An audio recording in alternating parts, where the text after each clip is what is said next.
4 महिने पुरत एवढा साठा आहे आपल्याला. रशियाला परत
महाराष्ट्रामध्ये विविध बाजार समित्यांमध्ये शेतकऱ्यांच्या कांद्याला कवडीमोल मातीमोल दर मिळत आहे. सोलापूर बाजार समिती असेल, पुणे असेल किंवा नाशिक असेल किंवा महाराष्ट्रातील विविध बाजार समित्या, शेतकऱ्यांनी आपला उन्हाळी कांदा बाजार समितीत विक्रीला घेऊन गेला असता 100, 200, 500, 600 इतका कमी दर मिळतोय. एकीकडे कांदा उत्पादनासाठी प्रति क्विंटल 2000पेक्षा अधिक खर्च येत असताना शेतकऱ्यांना मात्र उत्पादन खर्चापेक्षा खूपच कमी दर मिळत आहे. असे असताना राज्यातील सरकार, केंद्रातील सरकार कांदा उत्पादकांच्यासाठी कुठल्याही उपाययोजना करत नाही.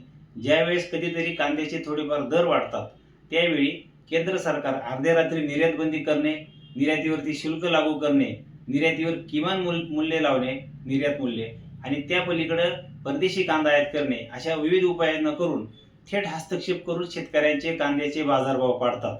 मग बाजारभाव शेतकऱ्यांच्या कांद्याचे कमी असताना हे सरकार मात्र गायब झालेलं आहे. शेतकऱ्यांमध्ये प्रचंड संतापाची भावना आहे. एकीकडे अवकाळी पाऊस, गारपीट, दुष्काळी परिस्थिती या नैसर्गिक आपत्तीवर मात करून शेतकरी जेव्हा आपला कांदा पिकवतात त्या शेतकऱ्यांना त्या वर्षी कांद्याला किमान 2,500 ते 3,000 यापेक्षा अधिक दर मिळून नफा होणं गरजेचं असताना सरकारी हस्तक्षेपामुळे नाहक नुकसान सहन करावं लागतंय.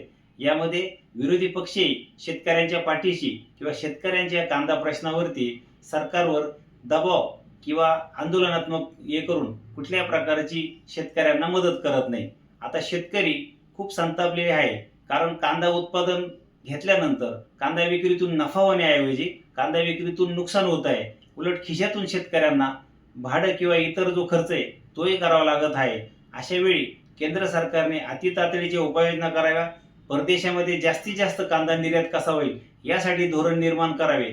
आणि महाराष्ट्र राज्य कांदा उत्पादक शेतकरी संघटनेकडून आम्ही इशारा देतोय, केंद्र सरकारने, राज्य सरकारने महाराष्ट्रातील कांदा उत्पादक शेतकऱ्यांना ज्यांचा कांदा तोट्यात कमी भावात विकला गेलाय या शेतकऱ्यांना थेट अतितातडीचं 1,500 रुपये म्हणजे 1,500 रुपयाचं अनुदान त्यांच्या खात्यात जमा करावे, याची मागणी कांदा संघटनेकडून आम्ही करतोय.